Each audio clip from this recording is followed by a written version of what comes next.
अस्सलाम वालेकुम नाजरीन, मैं हूं रऊफ काजी और आप देख रहे हैं माई रिएक्शन माई ओपिनियन। और आज आपके लिए वीडियो बहुत ही ज़बरदस्त होगी क्योंकि कोविड-19 की सूरत हाल बहुत ही बिगड़ती जा रही है। इंडिया में आप लोगों के सामने है कितनी अमवात हो चुकी हैं, एक एक दिन में पता नहीं कितने 100 सैकड़ों के हिसाब से, बल्कि यहाँ तक सुनने में आ रहा है कि जो असल तादाद है उसे कम करके बताया जा रहा है मीडिया पर, और मौत जो है वो बहुत ज़्यादा वहाँ पर छा चुकी है। हर शहर के अंदर लाखों लोग मर रहे हैं। बहरहाल फैक्ट कुछ भी हो, लेकिन अमवात की शरह रियली काफ़ी ज़्यादा है और इसी तरीके से पाकिस्तान में भी ये शरह बढ़ती जा रही है और हमें सबको एहतियात करनी चाहिए। गवर्नमेंट के तमाम बताए हुए उसूलों पर पाबंदी से अमल करना चाहिए और साथ साथ ये कि हमें पता होना चाहिए कि कोरोना वायरस एक्चुअली है क्या। अक्सर लोगों को पता नहीं है कि ये क्या है, जस्ट ये पता है कि ये हमारे जिस्म में जाता है और जाने के बाद सांस फूलना स्टार्ट होता है, ऑक्सीजन की कमी हो जाती है, लेकिन किसी को ये नहीं पता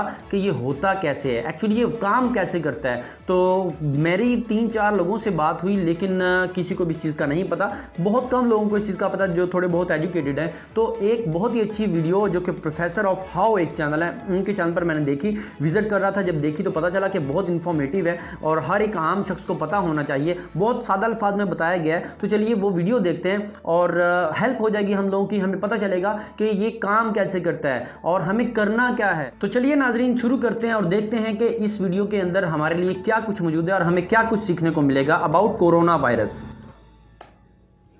इस वीडियो में 3D एनिमेशन की मदद से मेनली हम यही सीखेंगे कि एक बार कोरोना वायरस शरीर के अंदर एंटर कर गया, उसके बाद ये इंसान को कैसे मारता है, यानी कि हाउ कोरोना वायरस किल्स।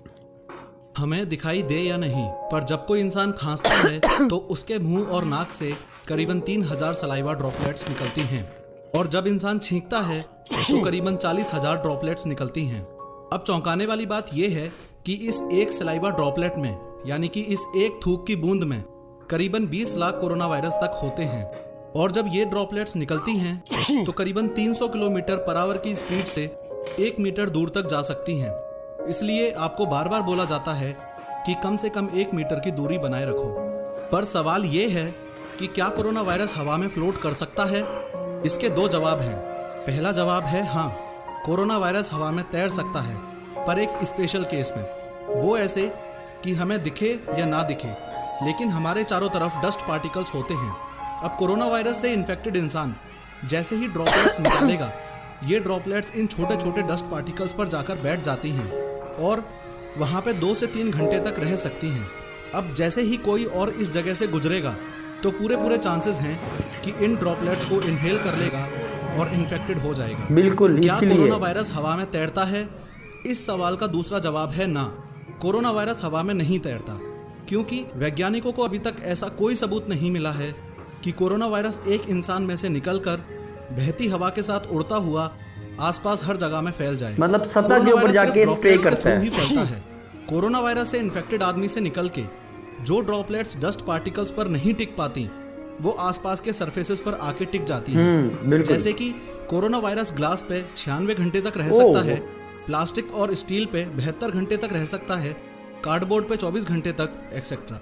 अब जैसे ही कोई नॉन इन्फेक्टेड आदमी ऐसे सरफेस को टच करके अपने आंख, नाक या मुंह पे हाथ लगाएगा तो कोरोना वायरस उसकी बॉडी में एंटर मतलब यार ये तो बहुत खतरनाक हो गया। ये समझने के लिए कि कोरोना वायरस हमारे शरीर को इन्फेक्ट कैसे करता है, पहले आपको ये समझना होगा कि लंग्स हमें सांस लेने में हेल्प कैसे करते हैं। ये समझिएगा। हर इंसान के पास 2 लंग्स होते हैं।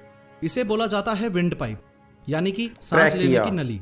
आपके लंग्स तक पहुंचते पहुंचते ये विंड पाइप 2 हिस्सों में, या यूं कह लो कि 2 ट्यूब्स में बढ़ जाता है। इन हिस्सों को बोला जाता है ब्रोंकाई। ये ब्रोंकाई आगे और छोटी छोटी ब्रांचेस में बढ़ जाते हैं, जिसे बोला जाता है ब्रोंक्यूल्स। अब जैसे ही आपने सांस ली, ऑक्सीजन इस विंड पाइप से होती हुई फिर इन 2 ब्रोंकाई से होती हुई इन अनेकों ब्रोंक्यूल्स में पहुंच जाती है। इसके बाद असली खेल शुरू होता है। इन ब्रोंक्यूल्स के भी एंड में, यानी कि इधर होती है एल्वियोलाई। यही है वो जगह जहाँ पे अपनी बॉडी में ऑक्सीजन और कार्बन डाइऑक्साइड एक्सचेंज होती है। एब्जॉर्ब हो जाती है यहाँ पे सारी ऑक्सीजन। जो ऑक्सीजन ब्रोंक्यूल्स में पहुंच चुकी थी, अब वो और आगे बढ़ती हुई एल्वियोलाई में एंटर करेगी। अपने दोनों लंग्स में टोटल 60 करोड़ एल्वियोलाई होती हैं और ये बहुत ज्यादा फ्लेक्सिबल होती हैं और बारीक बहुत ज्यादा होती हैं। इनमें से गुजर भी जाती है हवा, तो ये एल्वियोलाई इन्फ्लेट यानी कि फूल जाती है, और जब हम सांस छोड़ते हैं तो ये एल्वियोलाई डिफ्लेट यानी कि सिकुड़ जाती है। सांस अंदर तो इन्फ्लेट, सांस बाहर तो डिफ्लेट।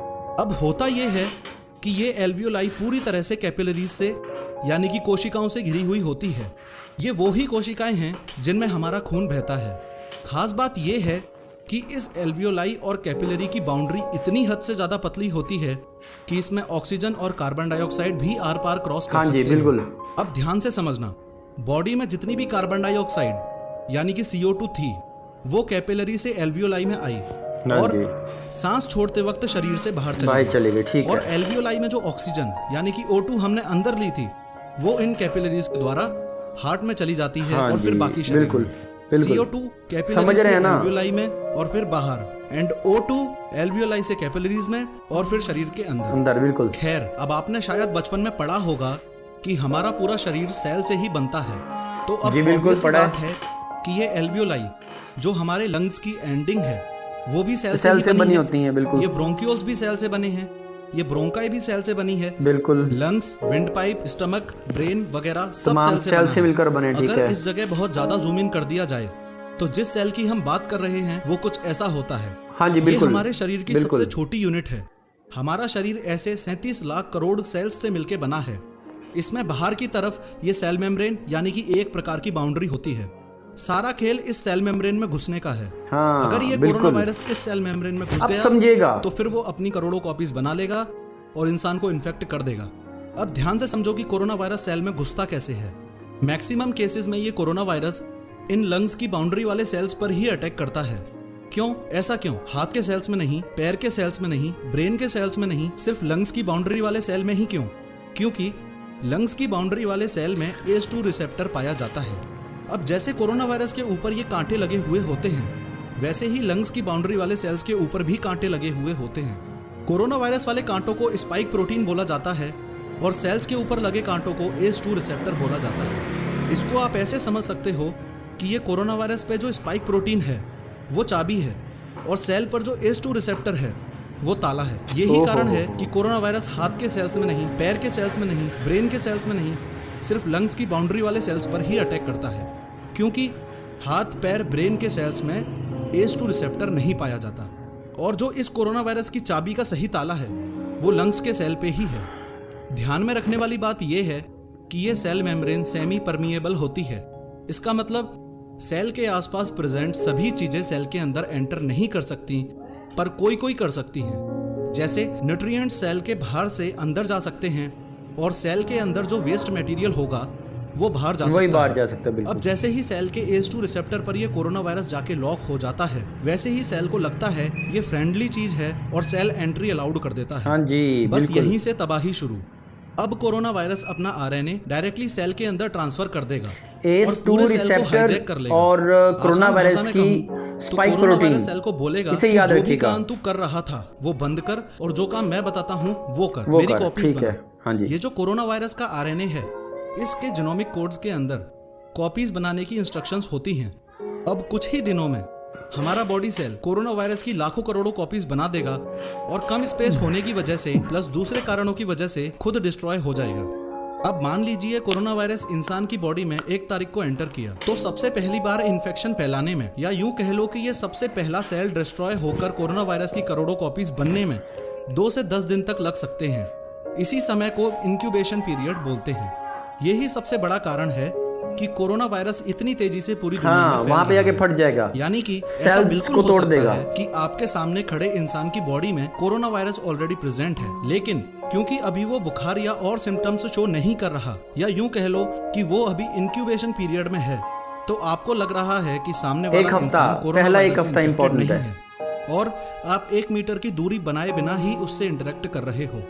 अब जैसे ही ये सेल ब्लास्ट होगा और लाखों कोरोना वायरस और जन्म लेंगे, तो हमारा इन्नेट इम्यून सिस्टम एक्टिवेट हो जाएगा।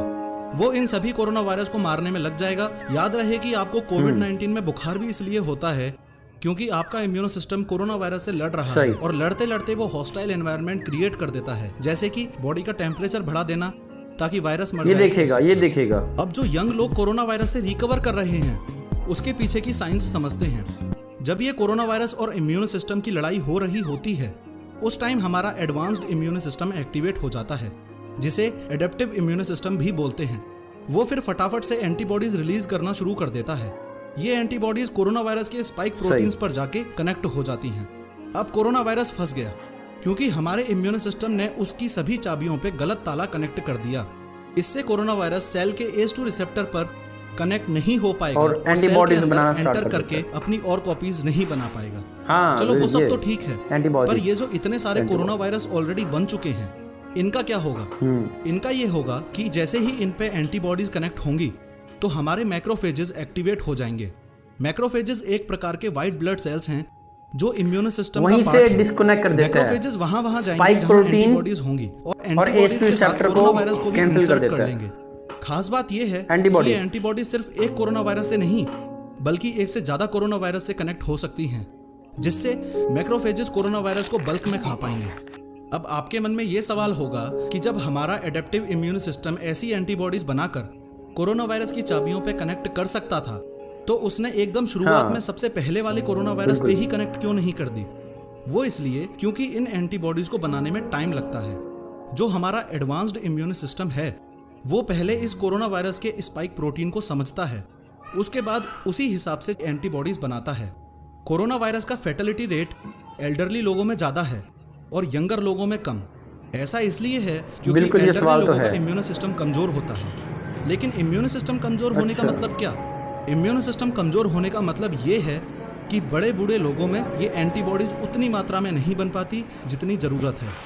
अगर आपने इस पूरे सिस्टम को थोड़ा भी ध्यान से समझा होगा तो कांग्रेचुलेशंस, बहुत बहुत बधाइयां, आपको वैक्सीन्स का वर्किंग मैकेनिज्म भी समझ में आ चुका है। अगर अभी भी नहीं समझ आया है तो आसान भाषा में समझ लो, बहुत इजी मैकेनिज्म है। ये आप अच्छे से जान चुके हो कि सारा खेल कोरोना वायरस की चाबी यानी कि स्पाइक प्रोटीन पे गलत ताला यानी कि एंटीबॉडीज कनेक्ट करने का है। अब होगा ये कि जैसे ही शरीर में वैक्सीन डाली जाएगी वो इम्यून सिस्टम को कोरोना वायरस के स्पाइक प्रोटीन का एडवांस्ड जीनोमिक कोड दे देगी। आसान शब्दों में कहूँ तो वो इम्यून सिस्टम को बता देगी कि फ्यूचर में इस प्रकार का वायरस शरीर में अटैक कर सकता है, उसके लिए इस प्रकार की एंटीबॉडीज बनती हैं, वो तैयार रखना। अब जैसे ही शरीर में कोरोना वायरस एंटर करेगा तो इससे पहले कि वो सेल में घुस के अपनी कॉपीज बनाए, इम्यून सिस्टम तुरंत एंटीबॉडीज रिलीज करेगा जो कोरोना वायरस के स्पाइक प्रोटीन पर जाके कनेक्ट हो जाएगी। कोरोना वायरस होने से हमें बुखार क्यों होता है वो तो समझ में आ गया, लेकिन कोरोना वायरस होने से ब्रीदिंग में प्रॉब्लम क्यों होती है ये अभी तक समझ नहीं आया। आपको याद है मैंने बताया था कि कोरोना वायरस सेल को हाईजैक करके जब अपनी बहुत सारी कॉपीज बना लेता है तो सेल एक लिमिट के बाद डिस्ट्रॉय हो जाता है। ऐसे ही लाखों सेल्स डिस्ट्रॉय होने से प्लस इम्यून सिस्टम और कोरोना वायरस की लड़ाई से अपने फेफड़ों में पस इकट्ठा हो जाता है। ये पस एल्वियोलाई में इकट्ठा होता है। अब जैसा आपने देखा कि एल्वियोलाई ही अपने शरीर में एकमात्र ऐसी जगह है जहां कार्बन डाइऑक्साइड कैपिलरीज से एल्वियोलाई में आके बाहर जाती है और ऑक्सीजन एल्वियोलाई से कैपिलरीज में आके हार्ट के अंदर जाती है। लेकिन अगर बीच में पस आ जाएगा तो ऑक्सीजन और कार्बन डाइऑक्साइड एक्सचेंज नहीं होगी, इसलिए सांस फूलती है और कई केसेस में इंसान दम भी तोड़ देता है। जो हमारे सलाइवा की ड्रॉपलेट है इसका 98% कंपोजिशन वाटर ही है, यानी कि ये लगभग पानी से ही बनी होती है। कोरोना वायरस अगर पानी से मरता होता तो सलाइवा में ही मर जाता, लेकिन ऐसा नहीं है। सिर्फ पानी से हाथ धो लेने से कोरोना वायरस नहीं हटेगा। सैनिटाइजर कोरोना वायरस की इस आउटर लेयर को डिस्ट्रॉय कर देता है। तो नाजरीन, समझा आपने, जाना आपने कि किस तरह से कोरोना वायरस हकीकत में प्रोग्रेस करता है हमारी बॉडीज़ के अंदर, फेफड़ों के अंदर जाके क्या काम करता है। सिंपल, अगर पूरी वीडियो क्योंकि काफ़ी ज़्यादा लंबी थी, अगर इसका मैं खुलासा करूं तो सिर्फ इसमें 2 से 3 पॉइंट्स हैं जो आपने नोट करने हैं। वो ये कि एक तो खुद को बचाना है, वो तो एक बड़ा इंपॉर्टेंट फैक्टर है, लेकिन अगर किस तरीके से एंटर हो जाए तो खुद के इम्यून सिस्टम को इंक्रीज़ करना है। तो नाजरीन, मैंने ये वीडियो देखी, मुझे बहुत समझ आया। पहले भी मैं एक बार देख चुका हूँ तो सोचा नाजरीन को ज़रा इसके ऊपर रिएक्शन देकर बताते हैं और समझाते हैं कि किस तरह से वर्क करता है। तो आपने, उम्मीद करता हूँ आप लोगों ने इसे समझा होगा। तो ये वीडियो नाजरीन अपने दोस्तों को, अपने रिश्तेदारों को, अपनी फैमिली मेम्बर्स को दिखाइए, सेंड कीजिए, उन्हें बताइए कि कोरोना वायरस एक्चुअली रिएक्ट कैसे करता है हमारे बॉडी के अंदर जाकर और हमारी बॉडी इसे कैसे रद्देमल देती है, किस तरह से रिकवर करती है। तो नाजरीन, हमारे चैनल को सब्सक्राइब कीजिएगा, वीडियो को लाइक कीजिएगा और शेयर करना बिल्कुल भी मत भूलिएगा। और अगर मन में कोई बात हो तो आप नीचे कमेंट बॉक्स में जाकर लिख सकते हैं। तो मिलते हैं नेक्स्ट वीडियो में, तब तक के लिए अल्लाह हाफ़िज़।